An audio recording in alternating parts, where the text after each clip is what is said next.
新西兰总理杰辛达·阿德恩周一表示，随着北京在世界上的角色不断增长和变化，新西兰和中国之间的分歧正在变得越来越难以调和。阿德恩在奥克兰举行中国工商峰会上发表讲话说，中国和新西兰在某些问题上不同意，不能同意，也不会同意。兰达补充说，这些分歧无需界定两国关系。阿德恩周三在讲话中表示，新西兰已经向北京方面就香港民主自由日渐退化以及东突厥散维吾尔人命运表达严重关切。他承认，在某些问题上，中新两国永远无法达成一致，但他表示这只是事实，不应当影响两国关系。新西兰部分舆论近期批评政府对华政策过于软弱，认为新西兰成为由美、英、加、欧、新5国情报部门组成的五眼联盟中的软肋。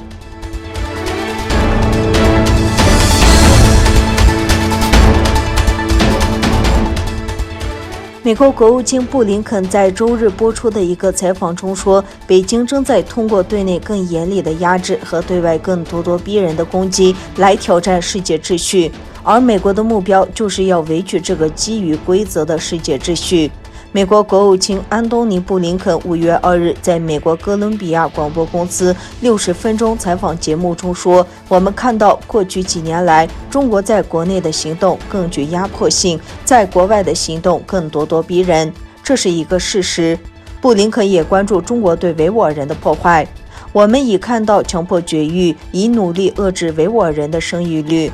布林肯说，我们已经看到中国努力向他们进行思想灌输，否认他们的文化，否认他们的遗产，并且发生了各种针对他们的压制和暴力行为，只因他们是维吾尔人。他称，我想非常明确地说，我们的目标并不是遏制中国、约束中国、限制中国，我们的目标是维护中国正在挑战的基于规则的秩序。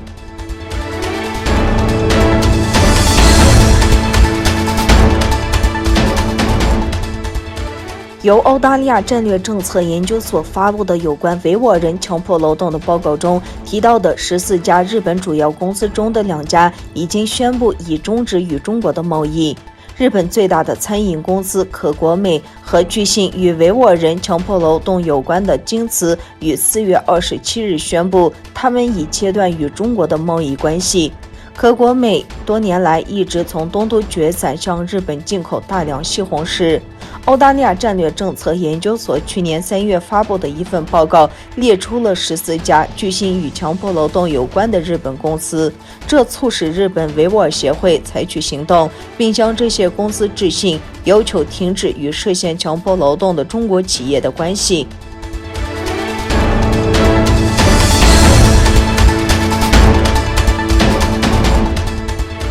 英国外交大臣拉布7国集团将考虑建立一套迅速反应机制，反击俄罗斯的宣传和信息误导。美国国务卿布林肯与英国外交大臣拉布在7国集团外长会议期间会晤，表示将就应对中国和俄罗斯的挑战加强合作，但并非要遏制中国。外交部发表声明说，两人讨论了诸如俄罗斯正在进行的破坏稳定行动等优先事项，并就中国在东突厥散和香港的侵犯人权活动表示关注。会议还讨论了阿富汗、伊朗和埃塞俄比亚的新事态发展。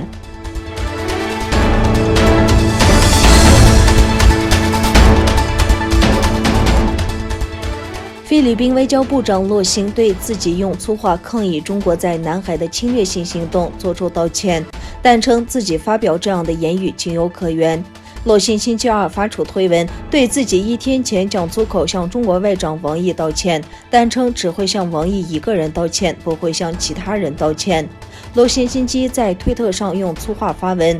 要求中国政府和民兵船只离开菲律宾声称拥有主权的海域。他星期二做出解释时说，中国海警在中国所说的黄岩岛附近对菲律宾海警船只进行跟踪、封阻和危险操作等，这让他一时失去了耐心。洛伦扎纳在星期天晚间的视频讲话中表示，虽然我们承认中国的军事能力比我们的先进，但这并不妨碍我们用我们所有的一切来捍卫我们的国家利益和我们作为一个民族的尊严。